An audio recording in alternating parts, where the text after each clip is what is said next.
Hello student, welcome to our channel CS engineering Gyan. आज के digital electronics के tutorial में हम लोग देखेंगे next flip flop D flip flop. इससे पहले हमने देखा था आपका एसआर फ्लिप फ्लॉप, उसके बाद हमने जेके फ्लिप फ्लॉप भी देखा है। आज आपका है डी फ्लिप फ्लॉप।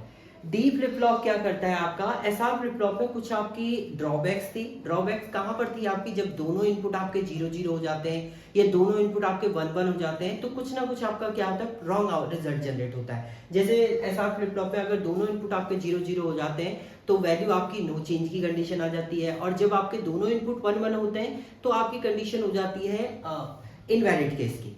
तो उसी चीज को रिमूव करता है D flip flop. D flip flop कहता है कि आप दोनों में अलग अलग इनपुट ना दें, आप एक ही इनपुट दें, उसका आप नॉट करके दूसरे में रिवर्ट इनपुट आप जनरेट करें। जैसे कभी भी आपके दोनों इनपुट सेम ना हो, उसको डेवलप करने के लिए आपका डी फ्लिप फ्लॉप वो दोनों कंडीशन को यहां पर रिमूव कर देता है।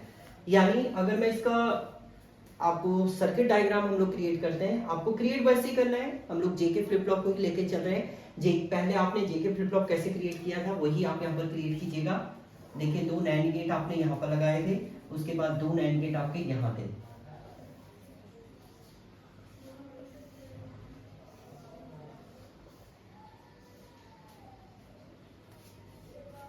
ये आपकी क्लॉक थी एंड यहां से ये आउटपुट एज अ इनपुट का काम कर रहा था आपका यहाँ पर, और ये इसका आउटपुट एज अ इनपुट का काम कर रहा था आपका यहाँ पर। ये आपका क्यू है और ये क्यू बार है। तो ये तो जेके फ्लिप फ्लॉप था आपका। बट जो आपका डी फ्लिप फ्लॉप बोलता है, अगर आप कोई इनपुट दे रहे हैं डी, तो वही इनपुट आपका यहाँ भी जाएगा बट वो नॉट रिवर्ट वैल्यू जाएगी, यानी दोनों वैल्यू कभी भी सेम नहीं होगी। अगर ये 1 है तो ये 0 होगा, ये 0 है तो ये आपका 1 होगा। वैसे तो ये आपका क्या है, एसआर फ्लिप फ्लॉप की ही कंडीशन है। बट यहाँ पर ये क्या करता है, आपका डी वैल्यू देगा, यानी अगर ये 0 होगा तो आपका यहाँ तो 0 जाएगा बट इसमें 1 चला जाएगा, और ये 1 होगा तो आपका जी, यानी जो दोनों वैल्यू 0 0 वाली थी या दोनों वैल्यू 1 1 वाली कंडीशन है वो आपकी प्रॉपर्ली रिमूव हो गई है आपके डी फ्लिप फ्लॉप में।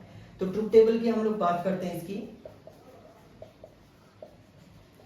ट्रुथ टेबल की हम लोग बात करेंगे तो आपका एक ही इनपुट है, दोनों में आपका सेम इनपुट ही जनरेट हो रहा है। तो ये इनपुट है, ये आउटपुट है, ये आपकी स्टेज है। Input, output and statement.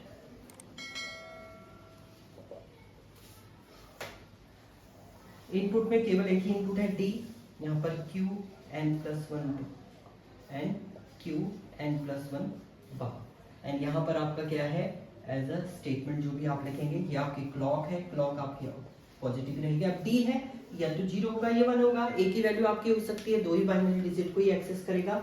तो अब आपके स्टेटमेंट हम लोग यहाँ पर फाइंड आउट करेंगे। तो सबसे पहले हम लोग लेते हैं, देखिए इसमें प्रीवियस स्टेज, अगर आप प्रीवियस आउटपुट को अगर जनरेट करना चाहते हैं तो कर सकते हैं, नहीं तो आपका यहाँ पर नेगेटिव है, हमेशा एक वैल्यू आपकी 0 होनी है। तो पहली कंडीशन, जब आपने डी को 0 लिया है, लेट्स आपने 0 लिया है, यानी ये 0 एज अ इनपुट का काम, क्लॉक आपका पॉजिटिव है, ये दोनों वैल्यू आपकी 1 रहेंगे। तो यहाँ से 0 आया, वहां यहाँ से 1 आया। नैंड की प्रॉपर्टी होती है आपकी, कोई भी इनपुट अगर 0 होगा तो आउटपुट क्या आएगा आपका, 1 आएगा, ये 1 हो जाएगा आपका। यहाँ देखिए, यहाँ पर अगर आपने 0 लिया है तो नॉट के थ्रू ये वैल्यू क्या हुई आपकी, 1 हो गई।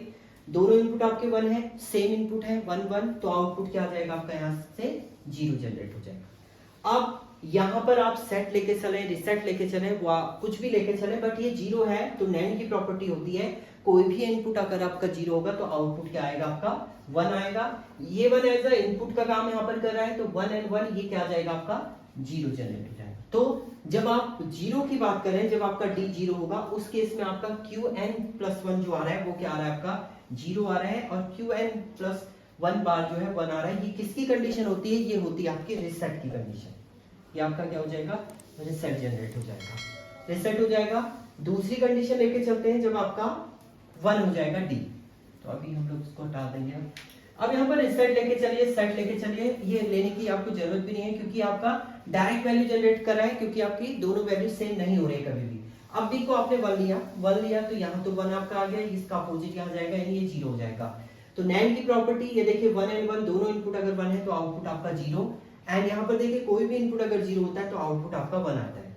ये 0 है तो ये जब नैंड के अंदर, सॉरी यहाँ पर नैंड गेट रहेगा आपका, नैंड के अंदर आपका जाता है तो आपका आउटपुट क्या जनरेट होगा, कोई भी इनपुट अगर 0 होता है नैंड में तो आउटपुट क्या आता है आपका, 1 आएगा। ये 1 एज अ इनपुट का काम कर रहा है, यहाँ पर दोनों इनपुट 1 है तो नैंड में जाके तो क्या आएगा आपका 0 आ जाएगा, यानी वैल्यू जो आ गई आपकी 1 एंड 0 आ गई, जो किसकी कंडीशन होती है आपकी सेट। तो इसमें आपके दो ही केसेस आप जनरेट करते हैं, सेट एंड रिसेट की केस। मैक्सिमम टाइम जब आप सर्किट बनाते हैं तो यही दो केस आपके यूज होते हैं। तो डी ने क्या किया, जो आपका एसआर फ्लिप फ्लॉप था उसमें जो आपकी दो कंडीशन आती थी, एक तो नो चेंज की कंडीशन आती है, एक इनवैलिड की कंडीशन, वो आपकी प्रॉपर्ली रिमूव कर दिया है, यानी जो एसआर का ड्रॉबैक था वो कंप्लीट आपका रिमूव कर दिया है डी फ्लिप फ्लॉप में। तो इसमें दो ही आपकी कंडीशन हम लोग लेके चलते हैं और उसी के थ्रू आपका पूरा डायग्राम जो है वो डिजाइन होता है। तो ये था आपका डी फ्लिप फ्लॉप। इसके बाद हम लोग टी फ्लिप फ्लॉप देखेंगे, देन आपका मास्टर स्लेव फ्लिप फ्लॉप की भी बात करेंगे। Thank you student.